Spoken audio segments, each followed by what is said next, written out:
যারা পরিচালনা পরিষদ থাকে সেগুলো বাতিল হচ্ছে, কি যে পরিচালকরা ব্যাংক লুট করছে তাদের কোনো শাস্তির ব্যবস্থা সেখানে আমরা দেখছি না।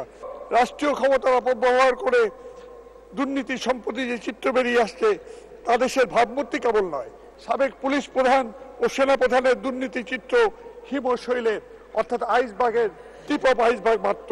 মার্কিন ফাইন্যান্সিয়াল ইন্টিগ্রিটি ইনস্টিটিউশন দেখিয়েছে যে বছরে $7 বিলিয়ন বাংলাদেশ থেকে পাচার হয়ে যাচ্ছে। মানে স্পিকার, এই বিনিয়োগ হচ্ছে কানাডার বেগমপাড়ায়, মালয়েশিয়ার সেকেন্ড হোমে, সিঙ্গাপুর, দুবাইয়ের আধুনিক শপিং মল, রিয়েল এস্টেটের হুন্ডি ব্যবসায়। এই টাকার লভ্যাংশ দেশে ফিরিয়ে আনা যাচ্ছে না। পাচারকৃত টাকা ফিরিয়ে আনা কোনো উদ্যোগ নাই। অথচ প্রবাসীরা বিদেশে হাড়ভাঙা খাটুনি করে যে আয় দেশে পাঠায় তার উপর কর বসানো হচ্ছে, তাদের বিদেশ যাত্রা নিয়ে হাজার হাজার কোটি টাকা হাতিয়ে নেওয়া হচ্ছে। মানে স্পিকার, এই অর্থ সম্পদ উপার্জনের অন্যতম মাধ্যম হচ্ছে ব্যাংক থেকে টাকা নিয়ে তা ফেরত না দেওয়া। ব্যাংক লুট ও দুর্নীতি। 2009 সালে 22,481 কোটি টাকার খেলাপি ঋণ এখন 1,82,000 কোটি টাকা। পুরো তফসিলীকরণে অবলম্বন ধরলে পরিমাণ 4 থেকে 5 লাখ কোটি টাকা দাঁড়াবে। মানে স্পিকার, আপনাকে স্মরণ করিয়ে দিতে চাই, 2019 সালে সাবেক অর্থমন্ত্রী যখন বিশেষ গোষ্ঠীর স্বার্থে খেলাপি ঋণ পুনঃ তফসিলের ক্ষেত্রে ডাউন পেমেন্ট 30 ভাগ থেকে 2 ভাগে নামিয়ে আনেন, তখন এতে আপত্তি করতে আমার দেওয়া 68 বিধির নোটিশ আপনি আলোচনা করতে দেন নাই। সেদিন অর্থমন্ত্রী বলেছিলেন আর 1 টাকাও খেলাপি ঋণ বাড়বে না, কিন্তু কেবলমাত্র এই বছরের প্রথম প্রান্তিকে 36,000 কোটি টাকার উপরে খেলাপি ঋণ বেড়েছে। আর পুরোটার কথা আগেই বলেছি। মানে স্পিকার, সেদিন এই বিষয়ে আলোচনা হলে সংসদ এর বিবেক অন্তত পরিষ্কার থাকতো। এখন আমরা নই কেবল, একজন শিল্প উদ্যোক্তা সংসদ সদস্য টেলিভিশনে বলেছেন 4-5 জন লোক ব্যাংকগুলোকে ফোকলা করে দিয়েছে। আর ব্যাংকের নৈরাজ্য লুট বন্ধ করতে বাংলাদেশ ব্যাংক যে তগলকি ব্যবস্থা নিচ্ছে তাতে আমরা লক্ষ্য করে দেখছি যারা পরিচালনা পরিষদ থাকে সেগুলো বাতিল হচ্ছে, কি যে পরিচালকরা ব্যাংক লুট করছে তাদের কোনো শাস্তির ব্যবস্থা সেখানে আমরা দেখছি না। মাননীয় স্পিকার, আমি এই প্রসঙ্গে দেশের সর্বগ্রাসী দুর্নীতি সম্পর্কে আপনার দৃষ্টি আকর্ষণ করতে চাই। বিএনপি আমলে বাংলাদেশ দুর্নীতিতে 5 বার চ্যাম্পিয়ন হয়েছে, তার বিরুদ্ধে আমরা লড়াই করেছি। মাননীয় স্পিকার, এই দুর্নীতি দুর্বৃত্তের বিরুদ্ধেই আমরা 14 দলের কর্মসূচি নিয়ে আন্দোলন করেছিলাম। সেই সময় আমি বিভিন্ন লেখায় দেখিয়েছিলাম দুর্নীতি বন্ধ করতে পারলেই আমাদের প্রবৃদ্ধি 2.5 ভাগ বৃদ্ধি পেত। কিন্তু বিএনপি আমলের দুর্নীতির সূচকের থেকে শীর্ষস্থান থেকে সেই কলঙ্ক থেকে আমরা মুক্তি পেয়েছি ঠিকই, কিন্তু এখনো আমরা সেই সূচকে শীর্ষ 10-এর মধ্যে রয়েছি। বরং রাষ্ট্রীয় ক্ষমতার অপব্যবহার করে দুর্নীতি সম্পত্তি যে চিত্র বেরিয়ে আসছে তা দেশের ভাবমূর্তি কেবল নয়, সরকারি বিভিন্ন প্রতিষ্ঠান সম্পর্কে জনমনে অনাস্থা সৃষ্টি করছে। একথা এখন আর অস্বীকার করার উপায় নাই যে সাবেক পুলিশ প্রধান ও সেনা প্রধানের দুর্নীতি চিত্র হিমশৈলের অর্থাৎ আইসবার্গের টিপ অফ আইসবার্গ মাত্র, ক্ষুদ্র পরিভাগ মাত্র। এখনো বিশেষ ব্যবস্থা গ্রহণ করে দুর্নীতির বিস্তার রোধ করা না গেলে হিমশৈলের ধাক্কায় দেশের উন্নয়ন অগ্রগতির সলিল সমাধি হবে। কিন্তু দুর্ভাগ্য হলো মাননীয় স্পিকার, আমরা দেখলাম বরং এখানে পুলিশ স্টেশন থেকে সাংবাদিকদের দুর্নীতির খবর প্রকাশ করার জন্য ধমক দেওয়া হয়েছে।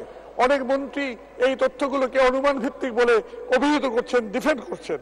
মানে স্পিকার, আমি এই প্রসঙ্গে দুর্নীতি বিরোধী অভিযানে চীনের উদাহরণ আনবো। সেখানে পলিট ব্যুরোর সদস্যকে পদচ্যুত করে যাবজ্জীবন কারাদণ্ড দেওয়া হয়েছে। ভিয়েতনামের বিলিয়নিয়ার ব্যাংকারকে মৃত্যুদণ্ড দেওয়া হয়েছে।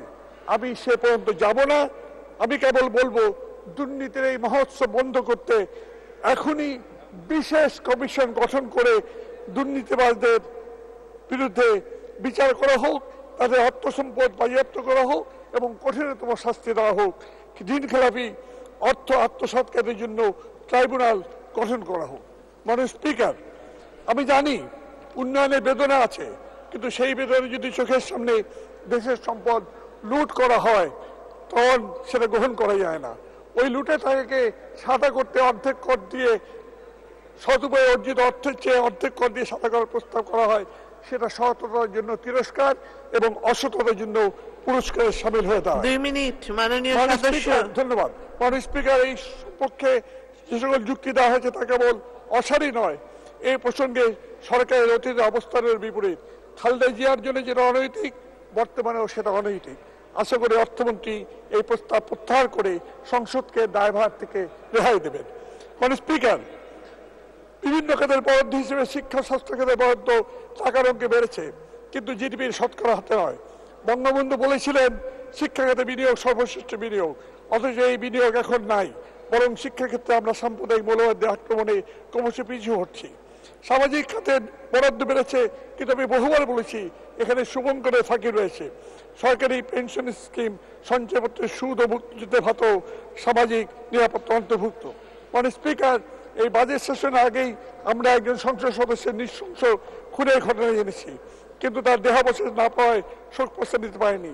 কিন্তু এই খুনের ঘটনাকে কেন্দ্র করে দক্ষিণ পশ্চিমাঞ্চলের স্বর্ণ মাদক চোরাচাল নিয়ে অপরাধ জগতের যে চিত্র বেরিয়ে আসছে, সে খবর প্রকাশিত হচ্ছে, তাতে সংসদ সদস্য এবং সংসদের ভাবমূর্তি নষ্ট হচ্ছে। স্পিকার, এই বিষয়টি এখনই আরো বেশি খতিয়ে করা দরকার, কেবল খুনের হিসেবে নয়। এই বিষয়গুলো আমাদের দেখতে হবে। নিজেদের আত্মসমাজের আত্মশুদ্ধি সাহস নিয়ে যদি আমরা এগোতে পারি, তাহলেই কেবল মাননীয় প্রধানমন্ত্রীর স্মার্ট বাংলাদেশ গড়া যাবে।